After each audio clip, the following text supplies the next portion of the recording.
पाकिस्तान में हिंदुस्तान के दुश्मनों का खात्मा कौन कर रहा है? क्या मोदी राज में पाकिस्तान हिल गया है? क्या मोदी राज में पाकिस्तान में खौफ का माहौल है?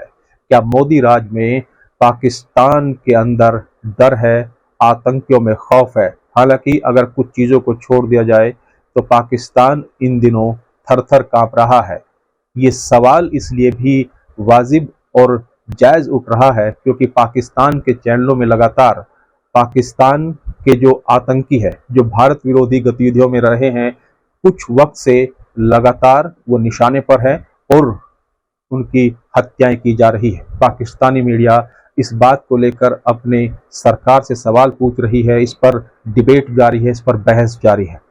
पाकिस्तान की मीडिया में इस बात को लेकर क्या चल रहा है, आप सुनिए।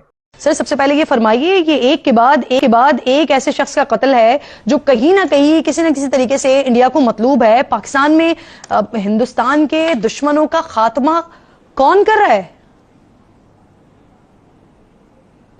जी, ये एक इंतहाई पेचीदा वाक़या है और गुज़िश्ता 2 साल में ऐसे कई वाक़यात पेश आ चुके हैं जिसमें कराची, इस्लामाबाद, लाहौर, डस्का और आज़ाद कश्मीर के अंदर ऐसे वाक़यात हुए हैं। तो इन सारों को जब लिंक करके देखा जाता है तो ये पता चलता है कि कहीं ना कहीं जो लोग टारगेट किए गए हैं वो एंटी इंडिया थे या मुख्तलिफ वाक़यात में माजी में इंडिया को मतलूब रहे थे।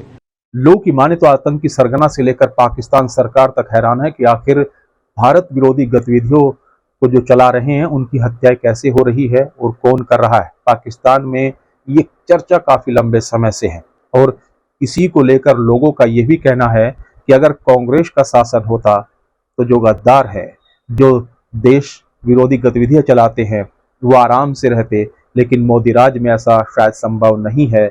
इसी को लेकर अब लोग मोदी सरकार को शायद बार बार देश में मौका दे रहे हैं। हालांकि सियासत लगातार जारी है, लेकिन पाकिस्तान में जो खौफ है वह खौफ उनका जायज़ है क्योंकि पिछले कुछ समय से ऐसी खबरें लगातार आ रही कि जो भी आतंकी सरगना है या जो भी गतिविधियों में शामिल है भारत विरोधी, उनकी हत्याएं हो रही है और उनकी हत्याएं कौन कर रहा है, इसके पीछे किसका हाथ है, अभी तक इसका कोई भी खुलासा नहीं हो पाया है। क्या आप भी इस बात से सहमत हैं? तो अगर आप सहमत हैं तो आप हमें अपनी राय दे सकते हैं।